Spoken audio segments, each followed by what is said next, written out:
What's going on, everybody? It's Cam Jam here, bringing you a brand new video.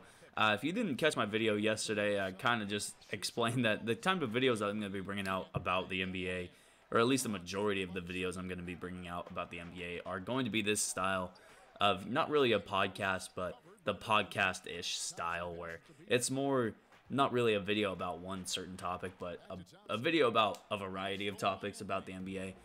So if you're into that, make sure you hit subscribe. If you're one of my returning subscribers, I appreciate you like always. Make sure you leave a like, comment, and let's get into the video. The Toronto Raptors yesterday possibly played the worst game that they have all season in terms of their offensive production. They had a season low in their points with 86. However, they played a Minnesota Timberwolves team who is possibly the worst team in the NBA, and if not the worst team, they're the most disappointing team in the NBA. And a lot of it has to do with the fact that Norman Powell had possibly the best game of the season so far with 31 points, 6 rebounds, 2 assists. He shot 10 of 19 from the field while the rest of the starters shot 14 of 48 and only contributed 38 points to go along with Norman Powell's 31. Yuta Watanabe ended up getting sacrificed to the gods last night by Anthony Edwards. And other than that, it seemed like every single thing was going against the Toronto Raptors going up, to the end of the game last night. And to their credit, to Nick Nurse's credit, and to the players' credit, they ended up pulling the game out and beating this Minnesota Timberwolves team, a team that they should handedly beat by more than 5 points. But like I said, they only scored 86 points, and in today's NBA, if you only score 86 points and still win a game, you possibly are in the running for having the best defense in the league. And with what we know about the Toronto Raptors, they always have a pretty decent defense. So I guess that was a good, game to kind of test that out. They didn't have Kyle Lowry last night, which, is a big deal for them. So, with that, all that being said, the Toronto Raptors finally ended up getting back over to 500 last night, and they're trending really well in the right direction. For the Wolves, I think the only thing that can be asked about this team is, what's the point? I mean, they're 7-23 right now. They are, they're 3-12 in the last 15 games. Karl Anthony Towns has not been an all-star. Nobody on this team has been an all-star. Even though Anthony Edwards had that incredible dunk last night, he shot, I think, 0 of 9 from three-point land. So this team is just really bad. And I'm not even going to say anything bad about Anthony Edwards. Like I said, he had that incredible dunk. You see with Anthony Edwards why he was the #1 overall pick, just due to his scoring. And even though the defense isn't great, he's still been decent on the defensive end. So yeah, the only thing really you can say about the Minnesota Timberwolves is I just don't know what the point of everything is that they've done. D'Angelo Russell, even though he's out, even when he's been in the lineup, they're not good. So yeah, there you go. Sticking with a couple of Western Conference teams, we had the Phoenix Suns taking down the New Orleans Pelicans, and possibly the Phoenix Suns' best game of the season.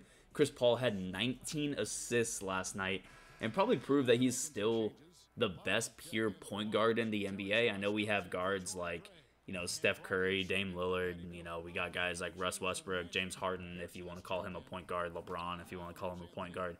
But I think CP3 is one of the few guys in the NBA right now who's still that pure pass-first point guard, who even though he can score upwards of 20 to 30 points, he's best suited to be getting his teammates involved and putting them in better situations to score than putting himself in a good position to score. And with guys like Devin Booker, guys off the bench like Jay Crowder, Cameron Johnson, other guys starting with him like Mikal Bridges, who's taking a big jump, Devin Booker, they're really good in this Western Conference right now, and they're actually playing a lot better than a lot of people want to give them credit for. A lot of, credit has been given to the Utah Jazz right now, and deservedly so on the run that they're going on. But the Phoenix Suns quietly have won 10 out of their last 12 games. They're sitting at 18-10 after an 8-8 start, and they're looking like a team who's probably going to be upsetting a couple, top names in the Western Conference playoffs. And the New Orleans Pelicans, I mean, you tried your best last night. You played a team who probably played their best game of the season last night. Like I said, Chris Paul had 19 assists. I think as a total, the team had 100. Yeah, they had 132 points. I mean, not much you can do when Chris Paul is playing that well. Final note I'll say about that is they need to trade Lonzo Ball for a stretch 5, because this team cannot play with Willie Hernan-Gomez or Steven Adams or Jackson Hayes in the middle and have Zion Williamson next to him, with Brandon Ingram also in the lineup, with Eric Bledsoe also in the lineup, with Lonzo Ball also in the lineup. Like, that, it just, I don't know why they didn't realize that wouldn't work, but it doesn't work. They need to trade Lonzo while he's a hot commodity for stretch 5, and they might be a playoff team.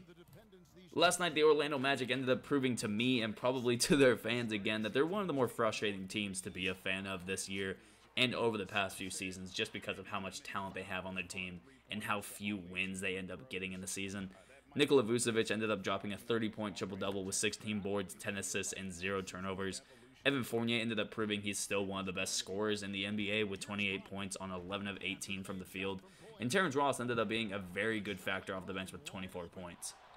Going off what I said in the last segment about the New Orleans Pelicans needing to trade Lonzo Ball for a stretch 5, if I were the Pelicans, the first, organization I would call is the Orlando Magic. I know that Nikola Vucevic has probably been an all-star for the Magic this year, and it would be hard for them to ship him away, especially given their history of shipping away good players and them getting killed by their fans about it. At the same time, how good has Nikola Vucevic been for the Magic? If they're really thinking about it, they're 12-18. They're not even in a playoff spot right now. So why would they really keep him instead of trying to get as many, good picks as possible? And I get that it doesn't really work with, Lonzo Ball can't start with Michael Carter-Williams any more than he can start with Eric Bledsoe. But at the same time, if you're the Magic, something's got to change. They're too competitive to be. They're too competitive to lose every single game, and they have too much talent. Even though they have a lot of guys missing, like Cole Anthony, Markelle Fultz, they still got Aaron Gordon and Jonathan Isaac on the mend right now. That's 4 very, very good players that are missing for this team. And it's probably going to be a lost year for the team, which sucks because they're actually really good. So, yeah, that's the Orlando Magic for you. Steph had 29, Kelly Oubre had 26, Wiggins had a solid 16 also. Steph Curry shot 11 of 29. I don't remember the last time Steph Curry shot 29 shots and only had 29 points. Usually, if he's shooting that much, he's in, the 40 to 50 range for his points. So I'm sure that was kind of a letdown game for the Warriors. They're kind of getting back on track to getting a solid footing in that Western Conference playoff race. 16-14 is not a bad record, especially given the fact that they've been down James Wiseman for a majority of the year. They've had some guys miss some time. So, with all that, being aware of, a loss to Orlando on the road by 4 points is not a bad loss for them, but I'm sure it was a little bit disappointing in that locker room to have, to walk away from the floor with that loss. Moving over into the Eastern Conference, and the team that possibly has the best player and the most skillful player not only in the conference but possibly in the world right now is Joel Embiid for the Philadelphia 76ers. A solid 50-piece last night against the Chicago Bulls. He did everything he had to do for that team to beat a very bad Bulls team. And when you look at it, the Philadelphia 76ers are still down Shake Milton, who's their main scorer off the bench. They're still down Ben Simmons right now, who is possibly the best defender on the team. And they have literally no bench production. Between their whole bench, they had, 16 points. The bench goes, Tyrese Maxey had a negative 11. Dwight Howard had negative 15. Furkan Korkmaz had a negative 11. In 8 minutes, Mike Scott had a negative 20. That's how bad this bench is in terms of their box score and how little that they attributed last night. Now, a lot of that, like I said, has to do with the fact that they do not have some of the guys. Ben Simmons would be in the starting lineup, probably move Matisse Thybulle to the bench, and Shake Milton would usually be coming off the bench as well with Thybulle, Maxey, and Dwight Howard. But in a game that they really had no bench production, and in a game where some of the starters didn't really do much, Matisse Thybulle had 2 points in 36 minutes. He did attribute 3 blocks and a steal as well, but, Joel Embiid literally did everything last night to destroy the Bulls, and he accomplished the job with that nice 50-piece. To me, last night, that game put Joel Embiid firmly in the MVP conversation, and to me, he's the #1 player. There's no other guy at his position who's not only scoring 30 points per game, not only grabbing 11 rebounds, but having as much flashy plays as much as Joel Embiid has.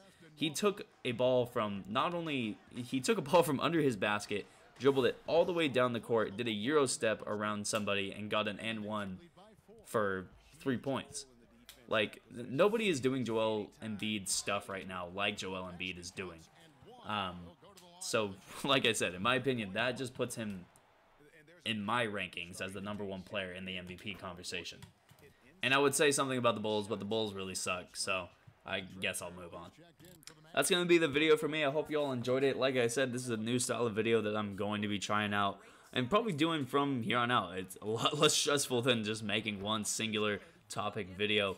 So if you like what I'm doing, make sure you leave a like, make sure you leave a comment, and subscribe. If you're one of my returning subscribers, I appreciate you immensely. And I'll see you in the next video. Peace.